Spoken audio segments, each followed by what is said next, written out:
I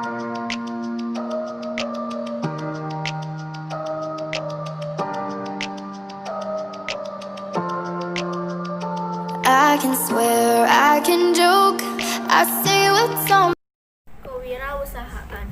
Sebelum kita mengenal lebih jauh tentang kewirausahaan, kita harus mengetahui apakah itu kewirausahaan. Wirausaha secara etimologi terbagi menjadi dua kata, yaitu wira dan usaha. Wira yang berarti gagah, berani, berwatak agung, serta pejuang. Sedangkan usaha yang berarti sesuatu perbuatan atau perbuatan amal.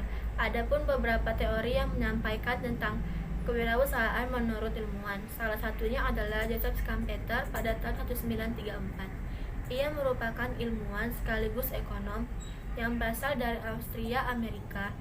Ia pernah menjadi orang terpenting pada abad ke-20. Ia juga pernah menjabat di bidang keuangan pada tahun 1919. Menurut Joseph Schumpeter, kewirausahaan adalah suatu inovator yang menyampaikan serta mengimplementasikan suatu perubahan-perubahan di pasar melalui kombinasi-kombinasi baru. Kombinasi-kombinasi tersebut dibentuk seperti satu, memperkenalkan produksi baru. Adapun strategi-strateginya seperti melakukan riset pasar, melakukan promosi, melakukan hubungan baik dengan konsumen, memperhatikan kebutuhan konsumen, membuat merek atau brand, memperkenalkan metode produk baru. Adapun strateginya itu seperti satu, penciptaan ide, penjaringan ide, pembuatan ide, strategi pasar, serta pembuatan produksi. Yang ketiga, membuka pasar baru. Adapun strategi-strateginya yaitu seperti satu, membuat pelayanan baru, dua, menjual produk baru, tiga, memperlebar pasar di suatu daerah baru. Yang keempat, memperoleh pasokan dari bahan dan kombinasi-kombinasi baru. Lima, menjalankan organisasi dari suatu industri baru. Adapun strateginya juga seperti membuat visi dan misi, dua, membuat peraturan, tiga, melakukan struktur organisasi yang terarah.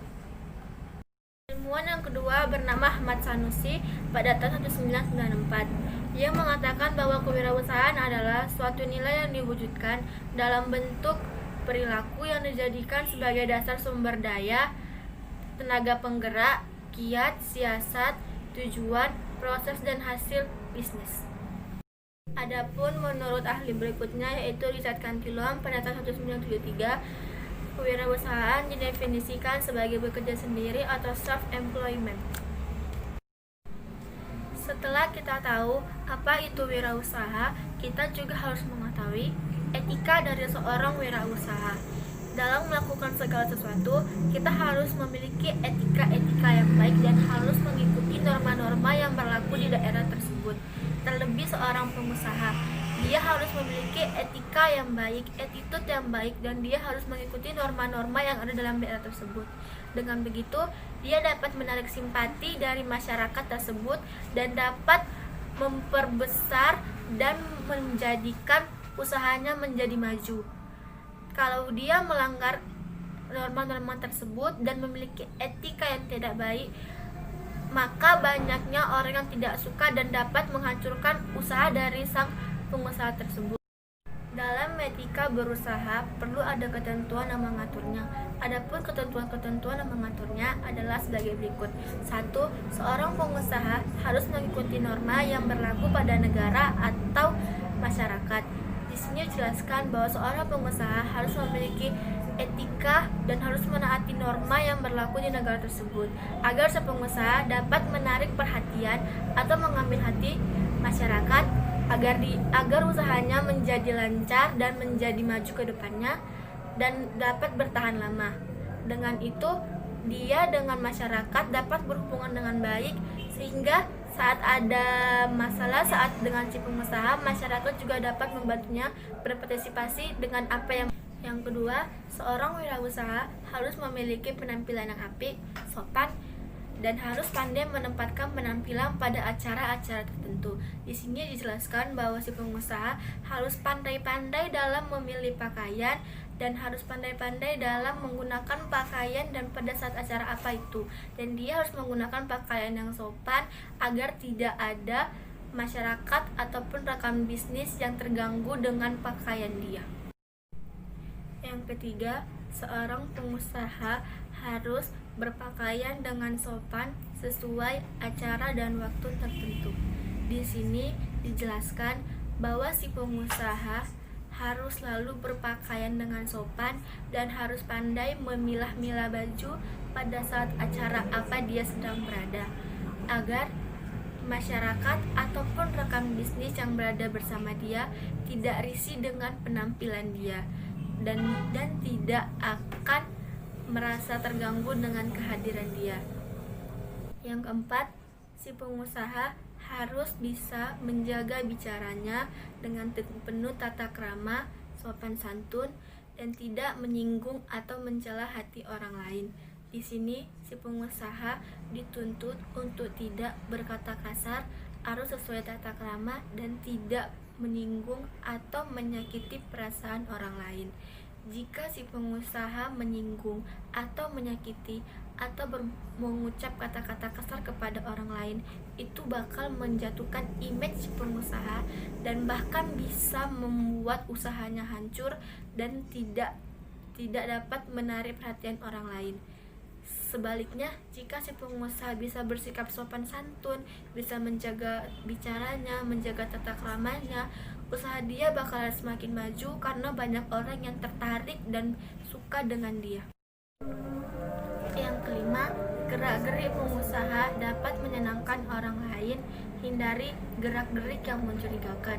Di sini, si pengusaha harus pandai mengatur gerak-geriknya, perilakunya, jangan sampai membuat orang risih atau bahkan mengira si pengusaha mempunyai gerak-gerik yang mencurigakan yang dapat membuat orang tidak suka dengan dia.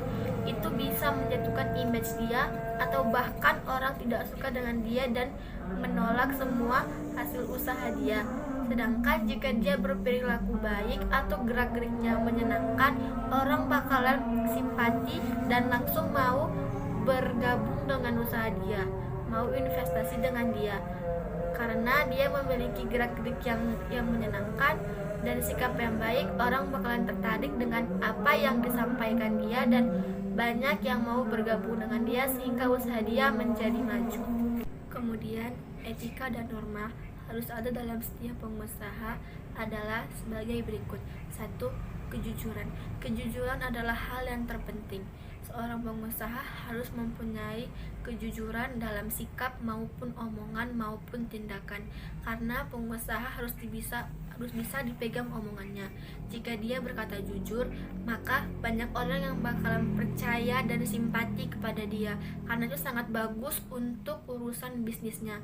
Jika orang percaya dengan omongan dia, orang bakalan mau berinvestasi atau mau bergabung dengan bisnis dia, sehingga bisnis dia makin maju untuk kedepannya.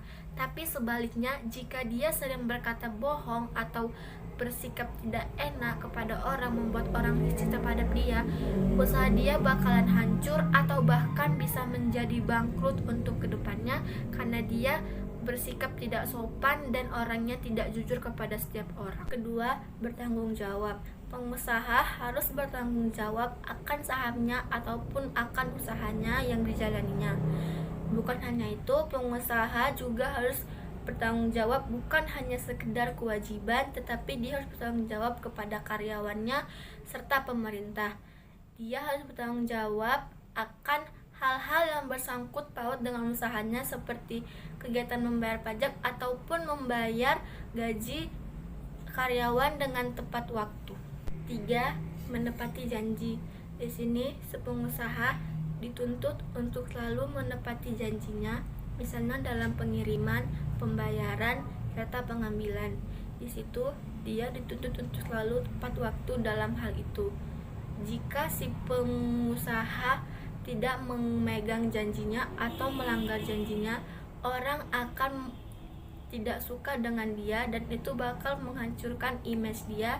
Bahkan orang bakal memutus tali kerjasama dengan dia.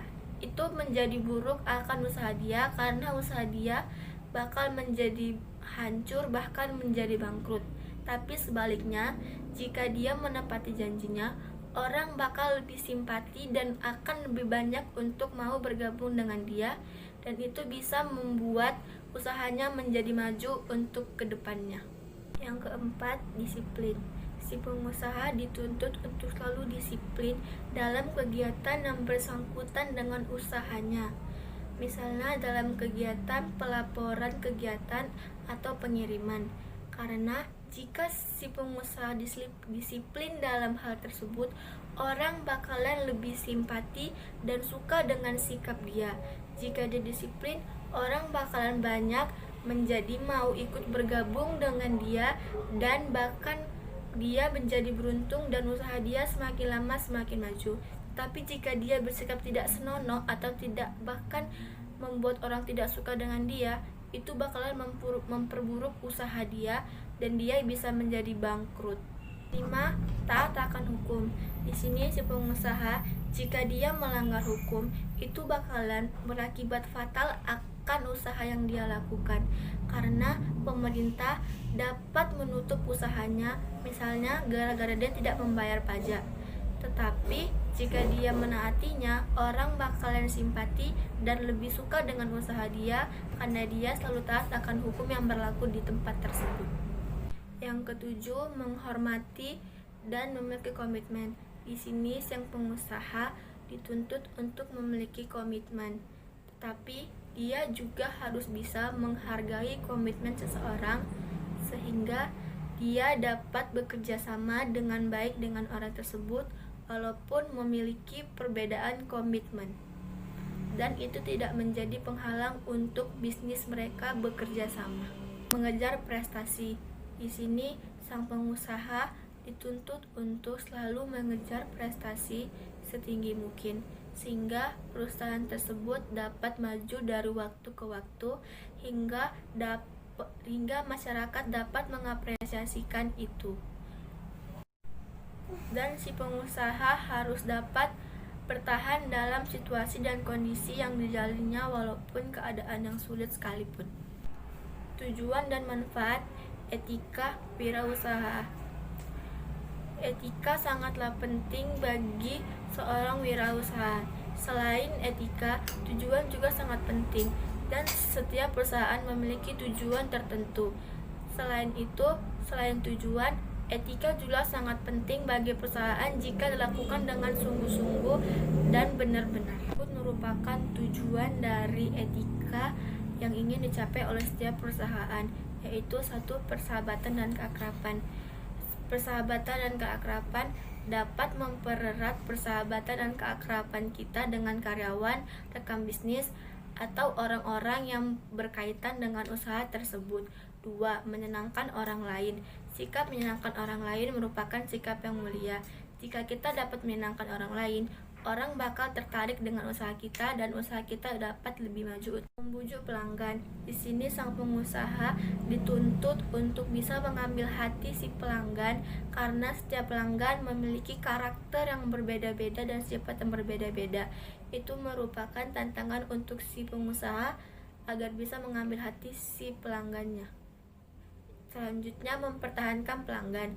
Melalui pelayanan etika seluruh karyawan, pelanggan lama dapat dipertahankan karena mereka sudah merasa puas dengan layanan yang diberikan oleh perusahaan tersebut dengan sikap yang baik dengan pelanggan. Selanjutnya, membina dan menjaga hubungan. Hubungan yang sudah berjalan dengan baik harus tetap berjalan dengan baik dan hindari adanya perbedaan salah paham antara pengusaha dengan pelanggan. Selalu bikin suasana akrab dengan pelanggan. Dengan etika, hubungan yang lebih baik akan lebih baik. Kita juga harus tahu manfaat dari kewirausahaan. 1. Menambah daya tampung tenaga kerja hingga mengurangi pengangguran. 2. Sebagai generator pembangunan lingkungan pribadi distribusi. Yang ketiga, memberikan contoh bagaimana harus bekerja keras, tekun, memiliki pribadi yang unggul dan bisa diteladani. Yang keempat, usaha mendidik karyawannya menjadi orang yang mandiri, disiplin, tekun, jujur dalam menghadapi pekerjaan. Yang kelima, berusaha mendidik masyarakat agar hidup secara efisien, tidak foya-foya dan tidak boros.